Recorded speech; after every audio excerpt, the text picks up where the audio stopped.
Hey, everybody. Welcome to another episode of the Leadership Growth Podcast. I'm your host, Daniel Stewart, along with my brother, Peter Stewart. And we're here to talk about tools and ideas to help you grow yourself as a leader. So, welcome back, everybody. And if this is the first time, welcome to a fantastic conversation. So, today's topic: how do you sync up development with strategy? Because so many times we hear of training experiences where it's kind of like the flavor of the week or the latest great idea, and they all can be helpful and interesting, but how do you sequence it up to the overall strategy of talent development and helping business leaders engage in that strategy and that development instead of having them kind of one-off efforts? So that's the topic today, but before we dive into that, Peter, you had a recent client experience, and I think it would be really good to share that. What was it about that client experience that would be helpful to share? Yeah, happy to talk about it. And it's always good to join for another episode. And thanks for promising that it's going to be a wonderful conversation. Setting Way to set the bar expectations. high. Yeah, exactly. Exactly. But no, it was great. So recently I was helping to facilitate, it was an innovation summit conference for a team. And what I love about those sorts of engagements, those sorts of events, is you bring all these wonderful, talented individuals together and you give them space to develop. So for this organization, they brought in, it was about 16 or 17 high potential individuals and gave them a couple days. We had some instruction on innovation and, help broaden their horizon on what it meant, but it gives them space to look at some of the challenges that the organization is facing, some of the customer expectations, how you anticipate those, and to really develop some novel new ways. And the energy that comes when you bring those groups of people together is so contagious. And then they had the opportunity to share their ideas with some of the executive team at the end of the summit. And so then they get energized by it. And it was just a reminder to me of one, when you don't just talk the talk of innovation, but you actually schedule and look for ways to enhance it. But then just that, all of the side benefits from doing it, whether or not some of these ideas actually come to fruition or not, the entire group was energized. They're going to go talk to their colleagues when they get back to their respective home bases. The executives kept talking about it afterwards of what great ideas. And I never thought about combining these two products together for this offering. And the way they looked and what they could build with AI in a matter of a day just blew my mind. Like those sorts of things. So I think we can think about how do we promote those innovative ideas in our organizations. So you're saying this was not across multiple organizations at a conference. You were saying this is within one organization, and they came and they invited. How did they decide who was to come to this innovation summit? That was a good question. And this was the first one they did. So they really just kind of thought, hey, here's some individuals that we've had our eyes on or thought that they're really in kind of some influential roles, some pivotal market leads and other things like that to bring them together. And in fact, the dialogue afterwards is, how do we expand this next time? And, how do we bring a few more people in for another cohort or things like that? But yeah, it was all within a single organization is what they were doing. Yeah. And I'm curious, what sort of ground rules did they set, or did they provide general ideas of areas to focus in on? How did they frame that up? Yeah, so this one, we spent kind of the morning of that first day really diving into some of the fundamentals of innovation, how you promote it, prompt it, how it fits within the culture at that organization. And then they started to get an assignment in which there were some ideas that they were able to expand on, and they're broken up into teams. And we ran an idea lab, like a World Cafe format facilitation to help break out and get down some of those ideas. And then that second day was a lot of just building out their solutions, working in their teams. They were about 4 or 5 in a team. Yeah. Getting ready for a presentation at the end of that second day. How did you help the senior team, the executives, know what to say or what not to say at the end? And there's a story behind this that I'll share. But give me a sense. How did the executives show up?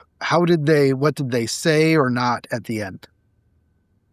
We really kind of briefed them in terms of they knew what the assignment was. They knew they'd been working on this for just about a day and a half on the project, and that the teams were excited to share the ideas, and they were there to ask questions, to be able to share some thoughts and ideas. But it wasn't let's try and pick things apart and dig into it. So we tried to keep it on a positive note. Yeah, yeah. So you asked the question for a reason. What's behind that? Yeah, so I led an innovation summit several years ago, and at the end of the 2 days, the senior leadership team came in and listened to all of the presentations and just totally shot holes through all of them, didn't adopt a thing, and began to tell everybody why they were wrong.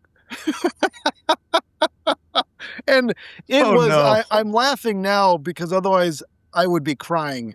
And it was one of the most, like before the end, it was one of the most empowering, energizing, like innovative, great ideas. And it was just shot down and people left so demoralized. Oh no. It was, So and I'll never forget, like the CEO, I was coaching him and his team saying, this is how you want to respond, please. And he's like, wow, you are really concerned about the responses at the end. And I'm like, yes. And I did everything I could. But anyway, it was one of those big learning moments. it's a learning opportunity for all involved. Yeah. Yeah. Yep. Interesting. So great idea, though, to do it the right way and to then frame it up. A lot of great innovation summits. And what I love about the example is it's a bit of a free moment to allow people to explore. And there's all sorts of great ideas of Google, 20% of your time. Correct. And that's been used as kind of a yardstick, pros and cons with all of these things. But the point is to unleash in formal ways that innovative thinking. Yeah. And that there's so many ways innovation can come about. I mean, it doesn't have to be a new product offering. It can be an innovation in a process of how it's done, both internal or external facing. And there's lots of opportunities.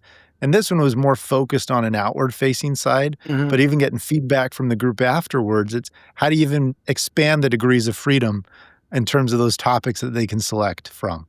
And as I've been involved in a few of these, the more degrees of freedom you give that group, I think it exponentially increases the ideas. That's fantastic. So, segueing from this innovation comment, innovation is often one of those skills that leaders need and they want to develop, in addition to a long list of other skills. And so, the question we want to tackle today, Peter, is whether it's innovation or whether it's communication or coaching or managing change or strategic thinking, all sorts of different skill sets that leaders need to develop and improve upon. How do we help do that? We as leaders and all of us as we're listeners here, and do it in a strategic way. So it's not just one-offs. Now, maybe that's the place to start, but ultimately, how do we more clearly connect it to the strategy of the organization and to a broader, more specific talent strategy? And that's where we want to connect those dots. And to be able to help us have that conversation, I want to introduce our strategic talent framework. And it's a 3-part framework, and we can use that to guide our conversations. The first part is all about determining the talent strategy, determining the skills, determining the critical positions, determining the overall need and focus of the workforce development effort. And then the second stage is to discuss. And this is where you have the talent reviews and the succession planning conversations and the more formal conversations around how do we feel these folks are in objective ways against the skills that are needed within those positions. And then that leads to the third phase, which is the development, syncing up the development to the overall talent strategy and the conversations around the talent review and succession, and getting very specific around the skills and approaches to then develop and then repeat and keep going. So this determine, discuss, and develop, we want to dive deeper into. So Peter, as you're here in this framework, what are initial thoughts that are going through your head as you've done this for so many different client organizations over the years? Where should we begin with this? Yeah, it's a question that comes up so often as we get involved, and particularly as we get to know clients even better and get to know their organizations and the pain points and some of the common struggles organizations have to fill that talent gap, to really understand what is the level of talent we have. How do we develop and improve and identify those individuals who are going to be the future leaders of this organization? And there's often it just gets overwhelming.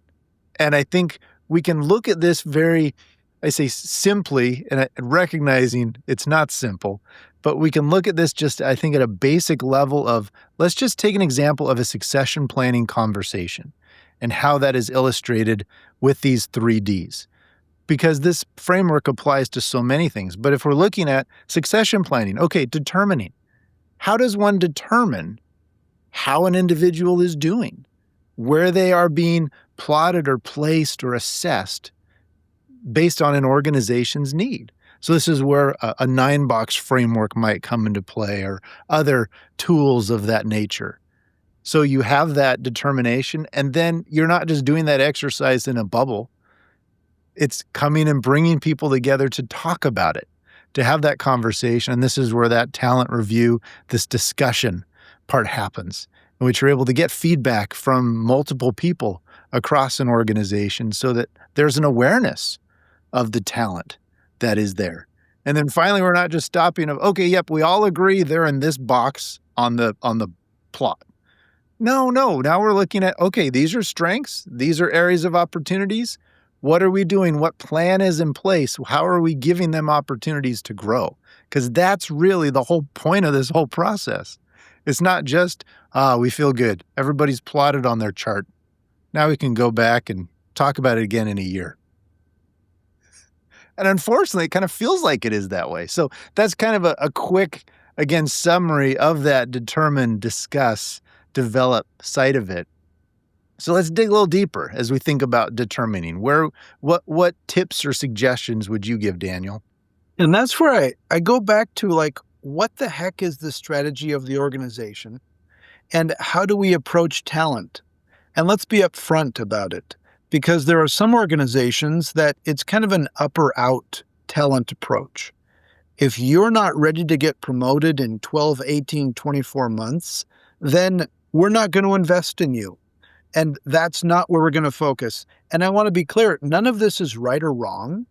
It's matching that talent strategy with the strategy of the business and being upfront about it with people. Maybe that's a talent strategy of, we are a lifer. We want you to build a career here, and we're going to then help you have lots of options and continue to develop in position for a long time, and or move you around in various places and give you potential opportunities. That's a distinctly different approach as well. There might be other considerations, such as, are you a smaller organization in a high growth situation?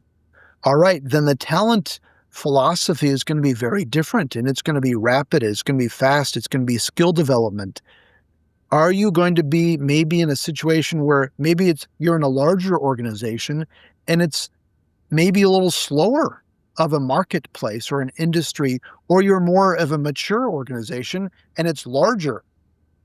You may not be able to be promoted in even 4 or 5 or 7 years because it's a slower moving thing. And especially if that organization values loyalty or tenure, then that's a distinct talent strategy. Let's be upfront and be clear about it. All these are important to be very specific about. And they go into that talent strategy statement. And that's where we often will start with clients to be able to be, well, let's write these talent statements. We are committed to, we believe in, we want to support people who. All of these are statements to be able to help express what people can expect to manage their own expectations. And then as we've developed that, it then helps us recognize, or rather the organization, to recognize what should we do next? And how many different positions are we going to invest in? And is it everybody? All positions? Are we going to emphasize certain positions more than others? And that's then this next conversation around these critical positions. And I'll just say, this can be so hard because nobody likes to hear that your position is not critical. And so I'll define that more clearly. A critical position is one that is very hard to fill and or takes at least 6+ months to get somebody fully proficient in. And then either one of those, and it has a significant value add to the most strategic parts of the business. Mm-hmm. Now, that's not every position. So you have critical positions, and then you also have important positions. Nearly all of the other positions are important. They might not be as critical. Important, and then you have essential. And those essential positions, so we often think of in those categories, but the critical positions, they deserve the most attention to be able to develop talent for. Anyway, that's the place to then go next. And it's so helpful to have that because it provides a filter. Because especially when we're talking about large organizations, or even if you're doing this within a business unit of a larger organization, across, like, it can be overwhelming. And I think that's one of the main reasons why so often these talent-based initiatives and frameworks, they stop before they really get to the end. Because you don't want to offend anybody by not including them. It's just too, so what level? And you can, well, we're just going to start at this level. But that's taking a lot of work. And by the time you're thinking that waterfall trickle-down approach to get down within all levels of an organization, it's like, oh man, we've stopped. It just has. So you're having that, first off, having those talent strategy statements are powerful because it helps to then give the focus on what it is we're looking for and why we're doing it. And then to make sure you're focusing first on those most critical positions. And so even right there, it's given it a good place to start because you can't do it with everybody all at once. Yeah. Okay, so when clients ask you, how many positions should we focus on? That is an important question, hard to answer. I often will say, let's try to make it as small of a number as we can, at least for year one. And the top leaders, the 5 or 6 or 7 in the leadership role, yes, maybe the next level. And let's stop there. And or maybe there's 1 or 2 other key feeder positions or another VP or another director level. Can we just do that right? Tackle that for year one. We can always expand versus let's do all people leaders or let's do everybody in the organization. And when you start getting into hundreds and hundreds of people and hundreds of positions, especially if you're just starting or you are kind of rebooting, overwhelming. And not all of those positions are equal in value to the business, hence focusing on the critical ones. 20, 25, 30, I'm realizing I'm answering my own question. Let me shut up. Peter, well, how would you answer this? It's a good answer you're giving. I mean, you can give the classic psychological answer of, well, it depends, because every scenario is a little bit different. Yeah. But you're actually reminding me of a situation I was recently working with a a leadership team of a business unit, and we were really helping to dig in and prioritize some of their strategic efforts over this next year, over the subsequent year that was coming up. And they'd identified it. And one of the challenges they kept having as things kept being put on their plate and why we needed to focus on this prioritization is there was a small percentage of their overall workforce that continued to be tapped for all of these extra initiatives. Right. It's the same, quarter or so of their total workforce. And I had to keep pausing and saying, look, yes, we're talking about prioritizations here, but do you recognize prioritization is really not your core issue? You have a talent issue. You have a talent pool that is not being developed to meet the needs that are required of this organization. And that turned it totally on its ear, because then you have the opportunity to build out these talent statements to be able to say, well, wait a minute. Why are we limiting ourselves? What are we doing to grow and build and identify the needs? Do we have individuals that are not performing that or are not in the right role? And so it just to broaden that, and that really where we get into more of that discussion conversation as you start to identify and determine these things. I love that because it raises it back to a strategic conversation, and it takes it away from the person per se and focuses on the work itself and what's really needed and where the value is. And then you can insert the person and the skill set to say, are they aligned? How can we help them be most successful in that current role? Or what conversations do we need to have with them to accelerate their development because they aren't doing as well? Or we need to have that tough conversation to shift them to a different role. And that strategic viewpoint then often will help accelerate and identify the conversations we need to have that maybe are not being held. Yeah. And they're not the easy conversations. It also helps you see where you have gaps in skill set at an organizational level. And we'll hear this term strategic hires. It gets thrown around all the time, and it can mean a lot of different things. And I think one of the most effective ways to actually make a strategic hire is to have highlighted and recognized this is a capability, this is a skill set that we currently are lacking in. We need to bring that in from the outside because we can't just develop it in here.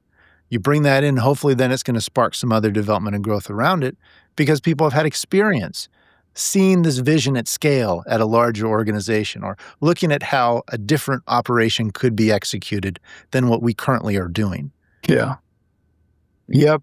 It's interesting, just as the meeting I have right after this recording of the podcast is to prepare for a talent review for a large manufacturing organization next week. And this is year 2 for them as they have rebooted their journey. And the decision was made to focus on 35 positions. And we have now, especially in year 2, identified with greater clarity the skills that are going to be needed at each level and each position, which is also part of that determining first phase.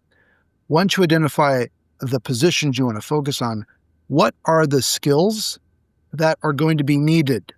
And it's okay to start with a broad set of skills across all leaders. That's a good place to start. 5 or 7 or 10 or something like this. They can be related to your values, your leadership profile, a great place to start. And then as organizations continue to mature, you can divide out those skills by level. And that's kind of the next stage of looking at what are the 3, 4, 5 skills needed by level, technical, but especially then the manager and leadership skills that are going to be most important to help the organization, again, accomplish its strategic goals. Yeah, it makes it very real. And I think it also helps make it tangible so that the decision-making process feels more clear. as you're looking at it, because then you have that determining, then we launch into more of the discussion, and sure, there's going to be conversations as you're determining all of these things. It's not to say we determine in a bubble vacuum in a back room office and now we just bring it all out. You're going to have people involved, and hopefully the right people involved, to be discussing each of these steps along the way. But as we have identified the critical statements, the critical positions, those critical skills, we're then able to then share that and really then talk about individuals at a broader level. And whether that is at a talent review in which you bring an entire leadership team together and do that, or whatever format that might take, that conversation, it just highlights and it brings out the content, the materials, the fodder by which then you can build out these development plans. Yeah. And, speaking of this specific example that I was just referencing, one of the things that we've learned about now in year 2 is to identify a specific skill for the more senior level leaders that wasn't previously identified. And that skill is to develop talent. And as a senior level leader, one of the skills that we are now expecting you to be good at is to develop other talent, which in some ways is kind of a duh. However, it's not, because it's not always thought of as part of your job. But now in year 2, we can add that to the skill set from which we can then view ourselves and see how we are doing in it. And then we can get, of course, more specific with each different level, which leads to the other part of this determine process. And that is to identify and create a talent profile for each person, of which there will be conversations about. And that talent profile is critical for each person to complete on their own, so that the leaders are able to understand their self-perception. What are the things they feel they're good at or not so good at? And let's put the performance reviews, so there's objective criteria. What are the engagement review information? Did they complete their goals or not? Did they hit the deadlines that they agreed to? These are the objective measures that absolutely need to be included on a talent profile. And then also, what are the comments from the boss, their manager? And that needs to be included on the talent profile, as well as the aspirations of the person. The thing that makes last part. Yeah. That last part is so important, because you can be preparing somebody to be the next VP or whatever it might be. If they don't care and they don't want to do it, are you really developing them? Or is this wasted resources? So getting their input, again, these are not processes that are done just in isolation, covert acts. Yeah. Yes. They need to be included. I just wanted to really hit that last part, because we've seen where it's not even taken into consideration. Yeah. Thank you. I was going to emphasize that too. And yet it may be an opportunity to then talk to the individual and paint a different picture, maybe challenge thinking, sure, but it's not just to assume they're going to want it. However, I will say, if the talent philosophy is one of a chess master, in other words, senior level leaders move people around, and it is understood that you are to simply say yes, and that's the expectation. Again, neither right nor wrong, but that is if that's the strategy, I don't know if that's always as effective, especially today with people wanting to have more choice. However, that's an approach. The majority of the time, though, what we find, Peter, is just as you were describing, check in with the person, see what they are after, and you can educate them as to more possibilities that they maybe hadn't thought of. But check in with them, especially say they're elderly folks are aging and they need to be present in their lives. They can't travel as much, perhaps. Oh, this is good to know. It has nothing to do with who they are as a person. No. It's where their life stage is. Maybe they have young kids and they need to be able to stay close to other. There's a variety of factors to consider before plans are made about them. Yep. And I think the last point we'll make on this part is recognizing those aspirations and these talent profiles. It's been very important that there are at least 2 clear tracks and areas of focus for individuals. We're not just exclusively focusing on the development of leadership or people leader talent. We're also focusing on the ability of technical abilities, that critical competencies, those other areas, because not everybody is motivated by wanting to be a people manager. But yet you want to create an atmosphere in which you're recognizing achievement on both avenues there. Yeah. Because you need the talent on both sides. So I think that's where in that process we have to be very much aware that we're not just ignoring one side or the other. And I think we've started elaborating on this so much. I think we're going to have to do a part 2 on this to get into the 3 Gs. Completely agree. So, listeners, part 2 will focus on the discussing and the developing side of this. So look out for that next episode, which will be coming out soon as well.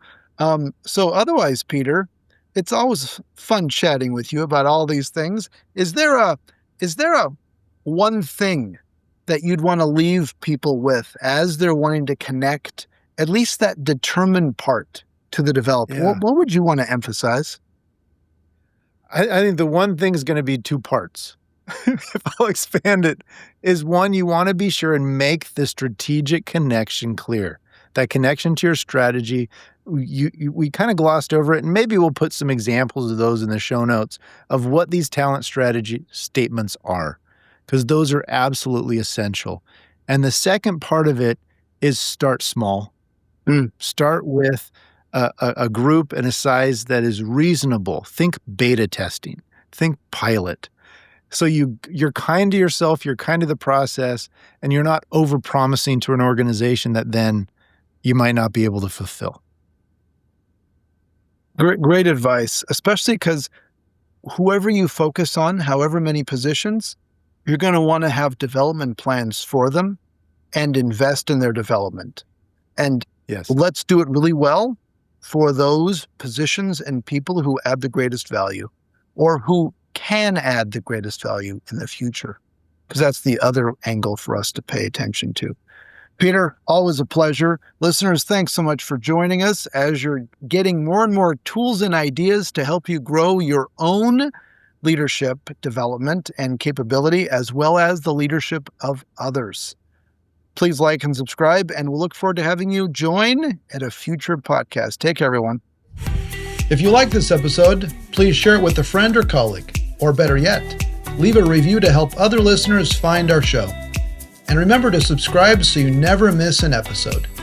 For more great content, or to learn more about how Stewart Leadership can help you grow your ability to lead effectively, please visit stewartleadership.com.